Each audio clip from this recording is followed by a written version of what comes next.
Hi everyone, thank you for joining me. Spellbinders has something new in the world of BetterPress. Making multicolored letterpress designs could not be any easier with Spellbinder's BetterPress registration. This is also an easy way to do some no-line faux watercoloring. There are only two products in this line right now, Blooming Garden and Thank You Blooms. I'll be working with Thank You Blooms today. At the back of the packaging, you'll find a step-by-step guide for using this product. All of the elements in the design are individual press plates. It's also accompanied by an acetate sheet which maps out where all of the plates are positioned. This sheet is going to be taped lined up to the A2 registration marks on the magnetic chase on the BetterPress platform. I'll be working with the A2 size porcelain BetterPress paper. I'm taping it to the registration marks for A2 size on the platen. I'm using low-tack tape by Spellbinders and making sure that I catch all four sides. Okay, this is so easy. I'm going to start with the script, which I've lined up with the outline on the registration sheet. You can see the edge of the T and the K, so it's easily lined up. I'm applying a dark blue ink called Cosmic Sky. As I apply the ink, I pounce down, but I also give it a little twisting motion. The platform has been removed from my die cutter, and this platform goes in its stead, and I make just one pass, and look at that crisp lettering. Next, I'm going to letterpress the leaves. There are two plates. The plates are easily aligned to the outlines on the registration sheet. I'm going to continue with the Cosmic Sky dark blue ink, applying it to the plates in a pouncing motion with a little bit of a twisting action. The platen with its metal corners is snapped onto the magnetic feet on the platform, and it goes through the die cutter in one pass. Before removing the plates, I use a little bit of the archival ink cleaner to clean them up. Next, I'll letterpress the two plates that create the small flowers. For these ones, I'll be working with a pretty yellow ink called Saffron.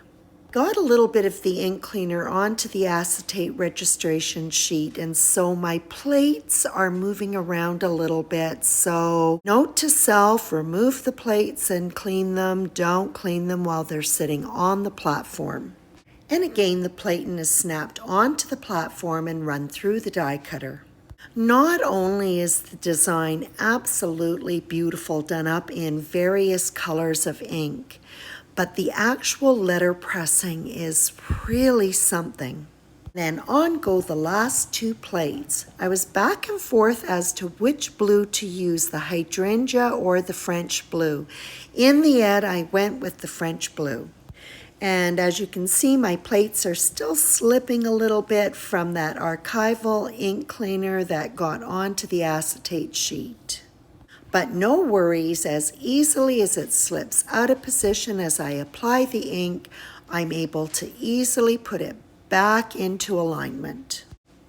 The platen is snapped onto the platform, and again it goes through the die cutter, and just look at that beautiful design. For the second panel, I started off by inking up the thank you and the leaves with a rich purple called mulberry. The large flowers were inked up with a bright and pretty ink called Wild Berry. And then I'm finishing up this time with the small flowers done in the same ink color as the previous panel, Saffron. These panels would look beautiful just as is, but I've decided that I'm going to do some no-line watercoloring. I'll be working with Spellbinder's new water brush set, which comes with a fine, medium, and broad brush. Depending on the size of the image, I'll be using either the fine or the medium brushes. The broad brush would be perfect for working on a background. These water brush pens are easily filled with water and used in conjunction with a water-based marker like Ziggs, which I'm working with, makes for some very easy faux watercoloring. Any of these water-based markers tend to work best on a smooth surface like Bristol Smooth cardstock. I'm actually doing a couple of things right now. I'm swatching out the colors to see how they will match up with the inks that I've used on my panels, but I'm also seeing how they're going to work on this BetterPress paper. So typically, if I was working on Bristol Smooth cardstock, I would apply my color first and then pull it out with my water brush pen. Working on the BetterPress paper, which does have texture like any watercolor paper does, I find it best to first apply the water, then the color, and then pull it out with the water brush pen. It is just as quick and easy, but just a little bit of a procedural difference. This is such an easy technique. If you love the look of watercolor but have been a little bit hesitant to dive in, this is a really good starting point. Starting off by painting with Zig Yellow in the flower centers and also the little yellow inked flowers. The color is applied to the base of the petal and also under any furled edges. Pink flowers, I'll be working with Zig's Wine Red. I know, Wine Red, but that was the one that was the best match for the ink that was used on the flowers. And you can see when I add the water and pull it out, it is a very similar shade of pink.